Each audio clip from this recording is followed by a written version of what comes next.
Sir, பொதுவாக வந்து ஒரு தொழிலுக்கு மார்க்கெட் அப்படிங்கிறது ரொம்ப அவசியமானதா?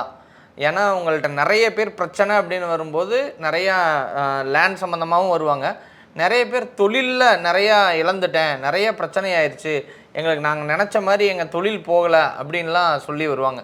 அவங்களுக்கெல்லாம் நீங்கள் வந்து தொழிலுக்கு நீங்கள் எப்படிலாம் சார் அட்வைஸ் பண்ணுவீங்க?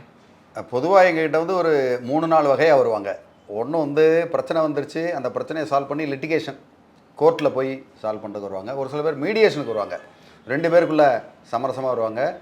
ஒரு சில பேர் என்னென்னா தொழிலில் நாங்கள் வந்து முற்றிலும் தோத்துட்டோம், இந்த இடத்துல வந்து எங்களுடைய மார்க்கெட்டில் எங்களால் சர்வே பண்ண முடியல, இப்போ எனக்கு வந்து ஐபி கொடுக்கணும், இன்சால்வன்சி பெட்டிஷன் ஃபைல் பண்ணணும், அதாவது மஞ்சள் நோட்டீஸ்னு சொல்லுவாங்க இல்லையா, அந்த மாதிரி பண்ணணும்னு சொல்லுவாங்க.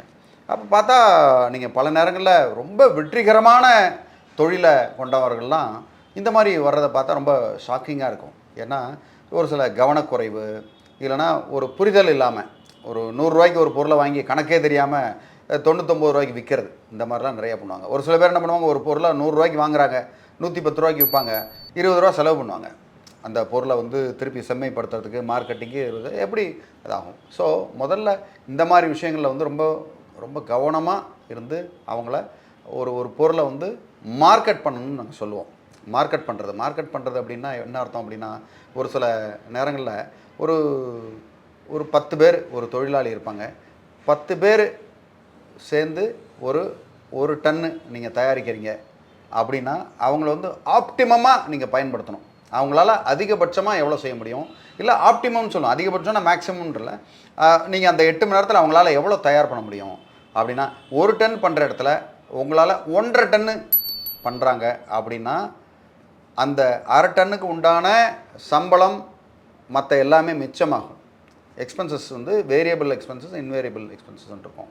இது வந்து ஃபிக்ஸடாக அது எக்ஸ்பென்சஸ். அந்த எக்ஸ்பென்சஸ் வந்து அதில் நீங்கள் வந்து ஒரு 1/2 டன் அதிகமாக நீங்கள் சம்பாரிச்சிங்கன்னா, அதிகமாக நீங்கள் ப்ரொடியூஸ் பண்ணிங்கன்னா உங்களுக்கு 1/2 டன்னுக்கு உண்டான அந்த செலவினங்கள் கிடையாது, அது லாபம். அப்போது அதுக்கு தேவையான மார்க்கெட் நீங்கள் பண்ணியாக்கணும். ஒரு பொருள் தயாரிக்கிறீங்க அப்படின்னா 1.5 டன்னு நீங்கள் விற்றீங்கன்னா உங்களுக்கு லாபம், 1 டன்னு நீங்கள் வந்து தயார் பண்ணி விற்றீங்கன்னா உங்களுக்கு வந்து லாபமும் இல்லை நஷ்டமும் இல்லை. அப்படின்ற வந்து மார்க்கெட் வந்து அந்த இடத்துல ரொம்ப முக்கியமாக இருக்குது. ஸோ இந்த மார்க்கெட்டை நீங்கள் பிடிக்கிறதுக்கு வந்து பல்வேறு விதமாக நீங்கள் வந்து செய்ய முடியும். நீங்கள் வந்து 1-to-1 ரெஃபரல், அது மாதிரி ஒரு ஆள் இன்னொருத்தவங்களுக்கு அறிமுகப்படுத்துவாங்க, இந்த மாதிரின்னு அதை சொல்ல வைக்கிறது. அதை மாதிரி நீங்கள் நியூஸ் பேப்பரில் விளம்பரங்கள், இப்போ எங்கள் துறையிலாம் வந்து விளம்பரம்லாம் நாட் பர்மிஷன்லே கிடையாது. எங்களோட பர்ஃபார்மன்ஸு இப்போ நாங்கள் எந்த அளவுக்கு ப்ரோபோனோ பண்ணுறோமோ, இதெல்லாம் ப்ரோபோனோ. இப்போ உங்களுக்கு வந்து இந்த அட்வைஸ் பண்ணுறது வந்து ஃப்ரீ ஆஃப் காஸ்ட் பண்ணுறோம். யூடியூப்பில் வந்து நீங்கள் வந்து பணம் கட்டி நீங்கள் இதை பார்க்குறதில்ல, ஓகே, இதெல்லாம் ஃப்ரீ ஆஃப் காஸ்ட் பண்ணுறோம். இலவசமாக பல விஷயங்களை நாங்கள் கொடுத்து அதுக்கப்புறம் உங்களுக்கு ஏதாவது தேவைன்னா வரலாம், இல்லைனா அது கட்டாயம் கிடையாது. ஸோ எங்களோடது வந்து சேவை. ஆனால் ஒரு பொருளை வந்து நீங்கள் தயார் பண்ணி விற்கணும்னா உங்களுக்கு வந்து மார்க்கெட்டிங் இதெல்லாம் ரொம்ப அத்தியாவசியம். முக்கியமாக ஆன்லைன்லாம் நீங்கள் வந்து ரொம்ப ஷார்ப்பாக இருக்கணும். ஆன்லைன் ப்ரெசன்ஸ் இருக்கணும். நீங்கள் இன்டர்நெட்டில் தட்டினா உங்கள் ப்ராடக்ட் வரணும். ஒரு பொருளை தயாரிக்கிறோம் அப்படின்னா அந்த பொருள் வந்து எங்கே சிறப்பாக கிடைக்கும், என்ன விலையில் கிடைக்கும்னா அந்த மார்க்கெட் பிளேஸில் போய் நிற்கணும், அந்த சந்தையில் நீங்கள் இருக்கணும். இப்போ நீங்கள் வந்து உங்கள் பொருள்லாம் வந்து எந்த இடத்துல வச்சு விற்றீங்கன்னா விற்கும் அப்படின்ற ஒரு கணக்கு இருக்குது. ஒரு பலூனை கொண்டு போய் காட்டுக்குள்ளே நின்று பலூனை வச்சு விற்றீங்கன்னா விற்குமா? விற்காது. ஒரு ஸ்கூல் முன்னாடி நிற்கணும், ஸ்கூல் முன்னாடி விற்று, அதுவும் பலூன் நீங்கள் பாக்கெட்டுக்குள்ளே வச்சுருந்தா கூட தெரியாது, அதான் மார்க்கெட்டிங்கிறது. பலூனை 4 பலூனை ஊதி பறக்க விட்டு கையில் வச்சுருக்கணும். 2 பலூன் வியாபாரி போனாங்களாம், அதில் வந்து ஒரு பலூன் வியாபாரி என்னன்னா பாக்கெட்டுக்குள்ளே வச்சுருக்காரு 4 பலூனை. இன்னொரு பலூன் வியாபாரி என்ன பண்ணுறாரு, ஒரு 10 பலூனை விற்கணும்னா 2 பலூனை அப்படி கட்டி தொங்க விட்டுருக்காரு. ரைட், பிள்ளைங்க பார்த்தாங்கன்னா யாரை வாங்குவாங்க? பாக்கெட்டில் வச்சுருக்கவன்ட்ட வாங்குவாங்களா? இது வாங்க. ஸோ இது டிஸ்பிளே, இந்த டிஸ்பிளேட்டை வாங்குவாங்க. இது ஒரு டைப் ஆஃப் மார்க்கெட்டிங். அது மாதிரி பல்வேறு வகையான மார்க்கெட்டிங் இருக்குது. அதனால் அந்த மார்க்கெட்டிங்கிறது ஒரு கலை, ஓகே.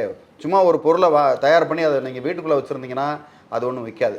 பலருக்கு தெரிவிக்கணும், தரமான பொருளை கொடுக்கணும், தரமான பொருள் உங்கள்கிட்ட இருக்குன்னு அவங்ககிட்ட அறிவிக்கணும், அந்த தரமான பொருளை வாங்கினா அவங்களுக்கு என்னென்ன பலன்கள்னு அவங்களுக்கு வந்து தெரிவிக்கணும்.